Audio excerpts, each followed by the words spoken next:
Larry Hall's story is a chilling secret that unravels the dark mysteries of a serial killer's life. Born with the anonymous presence of a dominant twin, Hall's early years were marked by creepy experiences among the dead in a cemetery.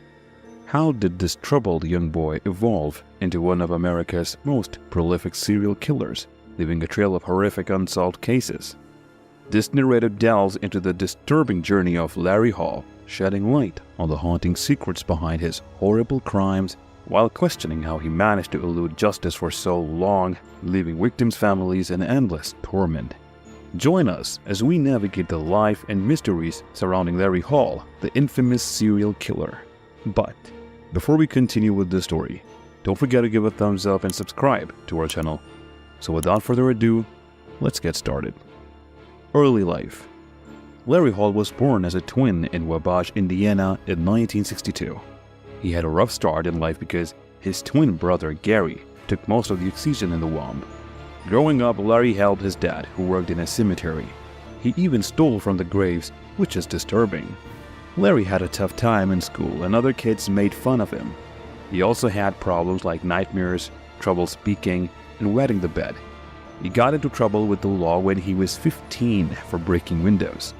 There are suspicions he did more bad stuff like setting fires and stealing when he was young. After school, he worked as a janitor and traveled around the country pretending to be part of the Civil War. But his brother thought he was just using this as an excuse because he didn't care of himself and he had violent thoughts. Murders. In the early 1980s, a man named Larry Hall embarked on a terrifying journey through the American Midwest, targeting young girls and women. His fascination with historical restorations provided him with opportunities to commit horrifying crimes, including abductions, rape, torture, and murder. His modus operandi involved strangulation and sexual mutilation, leaving a trail of shocking and unsolved cases. One of the suspected victims of Larry Hall was Naomi Lee Kidder, a 19-year-old who left Buffalo, Wyoming in 1982. She was last seen hitchhiking, and her nude remains were discovered in Natrona County, Wyoming. Kidder had fallen victim to ligature strangulation. What added to the suspicion around Hall was the fact that after his arrest, a document bearing Kidder's name was found in his possession. In 1986, the body of an unidentified young woman was found in Summerfield, Illinois. She had been strangled, sexually mutilated, and left in a cornfield. Known as the Summerfield Jane Doe, her identity remained a mystery until 2007 when she was identified as Eulalia Milea Lolly Chawais. Though DNA evidence failed to conclusively link Hall to the crime, his confession to her murder raised suspicions. In 1987, 10-year-old Linda Lynn Velde, Little Linda, disappeared after being dropped off near her home in Indiana. Her body was discovered 3 weeks later along an abandoned railroad track. It was evident that she had been manually strangled. Hall's presence in the area during that time made investigators consider him a potential suspect. Another case from 1987 involved 16-year-old Wendy Lewis Felton. She disappeared from Marion, Indiana, and was last seen near an area Hall frequented. Despite her disappearance, her belongings were left behind, leaving questions about her fate. Authorities could not rule out Hall as a suspect. Paulette Sue Webster, a 19-year-old, went missing in 1988. Initially considered a voluntary disappearance, foul play later became a possibility. Hall confessed to her murder in a letter to an author and described the harrowing details of her abduction, assault, and possible disposal in the Mississippi River or a field.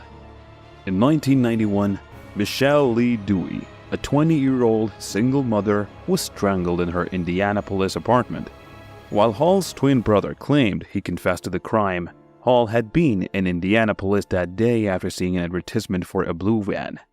Investigators suspected he had spotted Dewey, leading to her murder.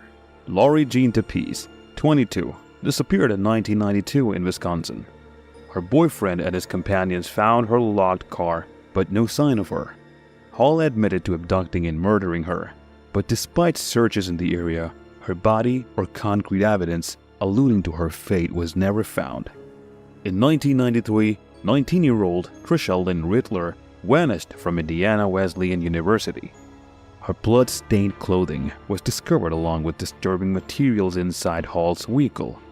Although he confessed to her kidnapping, he later withdrew his admission and he was never charged in connection with her disappearance. One of the last cases involved 15-year-old Jessica Lynn "Jessie" Roach, who was last seen riding her bicycle near her home in 1993.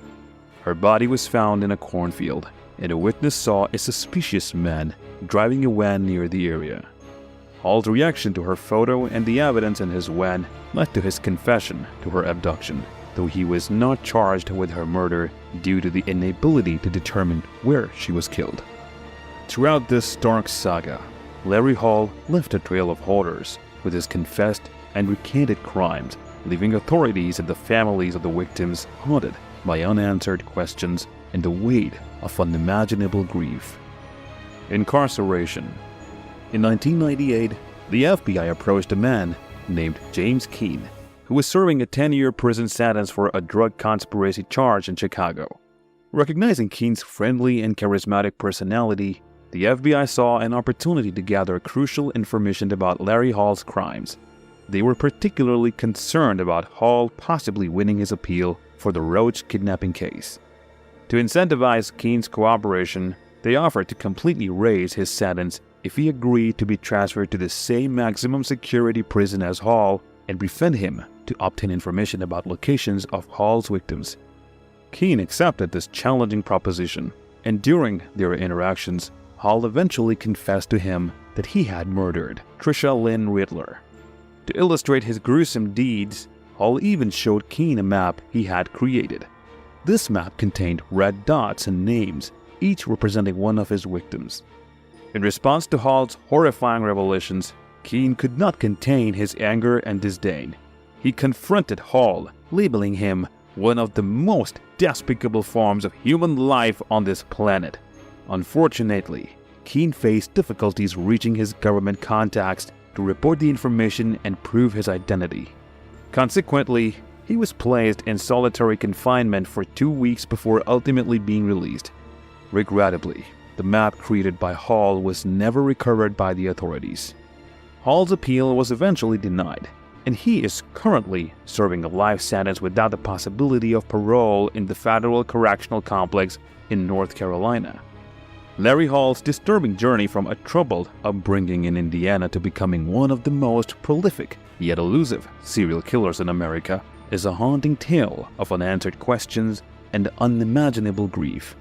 His terrifying crimes, characterized by abductions, rape, torture, and murder, have left countless victims' families in torment, seeking closure that may never come. While Hall confessed and recanted his involvement in multiple heinous acts, the trail of unsolved cases remains a chilling testament to the darkness within him. The collaboration with fellow inmate James Keene, an attempt by the FBI to unravel the mystery of Hall's victims, brought brief hope, but ultimately ended in frustration and unanswered questions.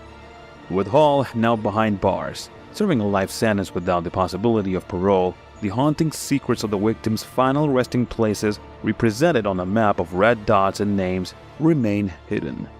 This narrative of Larry Hall serves as a grim reminder of the enduring pain inflicted by a serial killer who managed to escape justice for so long, leaving a legacy of suffering, an enigma that continues to baffle and disturb. If you enjoyed this video, please like, subscribe, and ring the bell for future content. Thanks for watching.